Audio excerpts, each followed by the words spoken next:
টি-20 ক্রিকেটে নতুন নজির ভুটানের বাঁহাতি স্পিন বোলার সোনম ইয়েসের। আন্তর্জাতিক টি-20 ক্রিকেটে সোনম মায়ানমারের বিরুদ্ধে 4 ওভারে 7 রান দিয়ে তুলে নিলেন 8টি উইকেট, যার মধ্যে ছিল 6টি ক্যাচ, একটি বোল্ড এবং একটি এলবিডব্লিউ। এর আগে 2023 সালে মালয়েশিয়ার বিরুদ্ধে বাহরাইনের আলী দাউদ করেছিলেন বিশ্ব রেকর্ড টি-20-তে। এবার সেই রেকর্ড ভেঙে দিলেন ভুটানের সোনম ইয়েস।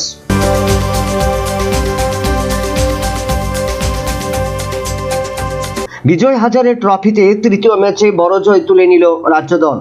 এবার 66 রানের ব্যবধানে হারিয়ে দিল রাজস্থানকে। প্রথমে ব্যাট করতে নেমে রাজ্য দল তেজস্বী জয়সওয়ালের 61, শ্রীদাম পালের 50 এবং রজতদের 43 রানের জবাবে 286 রানের ইনিংস সংগ্রহ করে। জবাবে রাজস্থান খেলতে নেমে 44.2 ওভারে সবকটি উইকেট হারিয়ে 220 রান তুলতে সমর্থ হয়। রাজ্য দলের পক্ষে বিজয় শঙ্কর 30 রানে 4টি এবং অধিনায়ক মণিশঙ্কর মোরা সিং 30 রানে 3টি উইকেট দখল করে।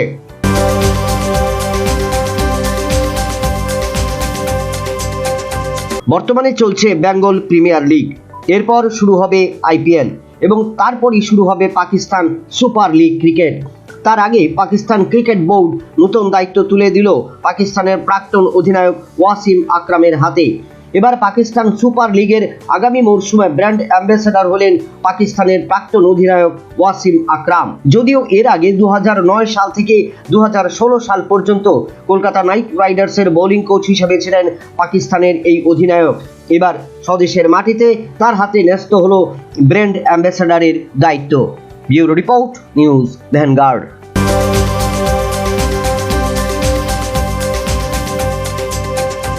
নিউজিল্যান্ডের বিরুদ্ধে 11 জানুয়ারি থেকে শুরু হচ্ছে ভারত এবং নিউজিল্যান্ডের মধ্যে একদিনের সিরিজ। তার আগে নিজের প্রস্তুতিতে কোনো খামতি রাখতে চাইছেন না ভারতীয় দলের চেসম্যান বিরাট কোহলি। বোর্ডের নির্দেশ মেনেই নেমেছিলেন বিজয় হাজারে ট্রফিতে। প্রথম শোনা গিয়েছিল মাত্র 2টি ম্যাচেই অংশ নেবেন বিরাট, তবে তা নয়। 11 জানুয়ারি থেকে নিউজিল্যান্ডের বিরুদ্ধে সফর শুরুর আগে 6 জানুয়ারি বিজয় হাজারে ট্রফির তৃতীয় ম্যাচও খেলবেন বিরাট কোহলি। এবার রেলওয়ের বিরুদ্ধে মাঠে নামবেন এই ক্রিকেটার।